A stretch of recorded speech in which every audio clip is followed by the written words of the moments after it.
Saludo si Baguio City Mayor Benjamin Magalong at ilang organisasyon kay senatorial candidate Pastor Apollo C. Quiboloy dahil sa naging inisyatiba ng buting pastor na maglinis sa ilang parke sa summer capital ng Pilipinas. Narito ang balita ni Jason Rubrico.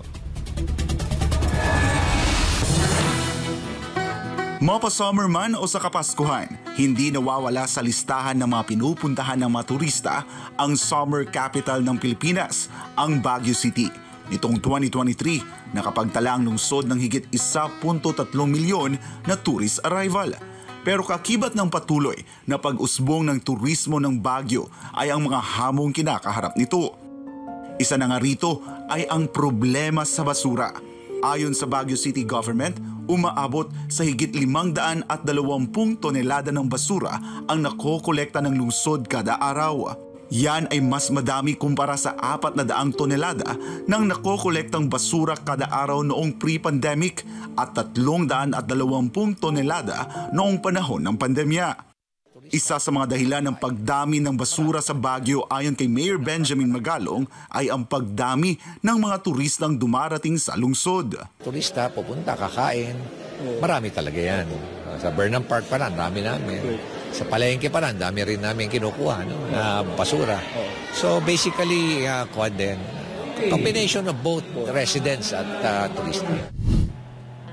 Upang makatulong na mapanatili ang ganda at kalinisan dito sa Baguio City, tulong-tulong ang mga volunteers ng Sunshine Philippines Movement na naglinis ng ilang parke dito sa lungsod. Bahagi ito ng inisyatiba ng senatorial aspirant na si Pastor Apollo C. Quiboloy na kalinisan, tatag ng bayan.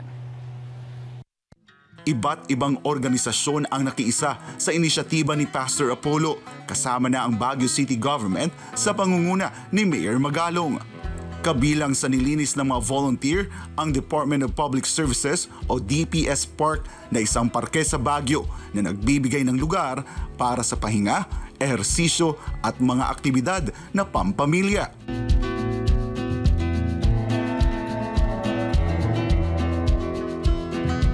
Tumungo rin ang grupo at nilinis ang Baguio Eco Park na isa sa mga ecotourism destination sa lungsod.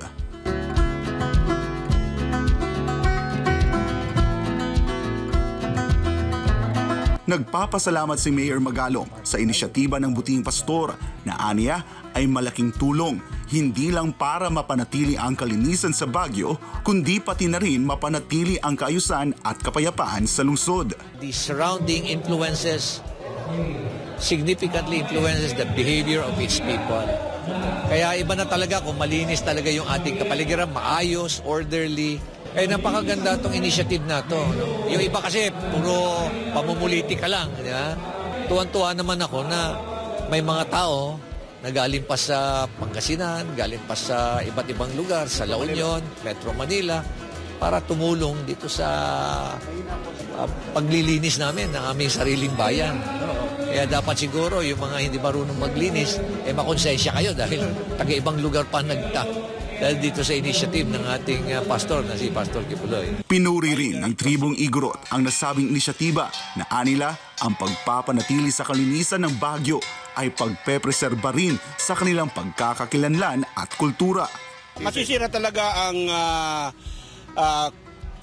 tradisyon at kultura kung maraming basura.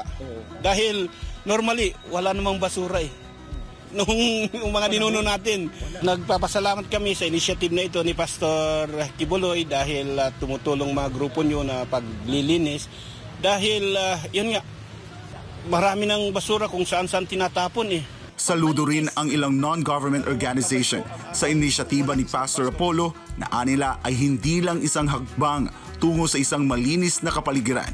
Ito rin anila ay hakbang tungo sa pagsugpo ng kriminalidad at korupsyon sa gobyerno. Pag malinis ang paligid mo, malinis ang community mo, malinis din ang tao, malinis din ang budhe, malinis din ang gobyerno. Nagpapasalamat po kami at nag-initiate po kami kay Pastor Quiboloy na maglinis po ng Baguio. Pastor, ako po ay talagang sumasaludo po sa inyo sa inyong pagmamahal sa bayan at sa inyong pagmamahal sa ating kalikasan. 2 kamay po ang aking pagsaludo sa inyo at hinihiling ko po sa lahat ng mga Pilipino na nakakarinig sa akin ngayon Suportahan po natin si Pastor Quiboloy dahil nasa kanya ang katangian ng isang mabuting leader na hindi lamang nagmamahal sa ating kalikasan, kundi mahal niya ang bawat Pilipino. Itong initiative ang ginagawa niya ay napakalaking tulong sa buong Pilipinas. Saludong-saludo ako kay Pastor dahil kung walang isang pastor dito, alam nyo, marami kasi dito puro pangako ang ginagawa, binibitawan po nila na puro pangako. Ito si Pastor Apollo Quiboloy, hindi po ito nangangako. Nagawa niya na at patuloy pa niyang ginagawa. Kay Pastor Quiboloy, marami hong salamat at napili niyo yung Baguio at isa po sa iyong mga proyekto, lalo-lalo na dito sa pagsasayos ng ating kalinisan at ating kapaligiran. On behalf of the local government of Baguio, maraming salamat po.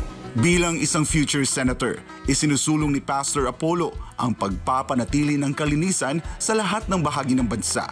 Kaugnay nga niyan ay itatatag ng butihing pastor ang National Commission for National Cleanliness. Naisip din ni Pastor, yung siyempre, every nook and corner ng Pilipinas dapat malinis. Kasi doon nga sumusunod, nagpa-follow yung mga blessings galing sa ating Ama. Knowing that principle that again, a dirty environment will only invite criminality. Kaya ang NCNC will also solve our problem about yung marumi and yung kumbaga basura. So it will also resolve that problem. Mula dito sa Baguio City, para sa Diyos at sa Pilipinas kung mahal, ako si Jason Rubrico, SM9 News.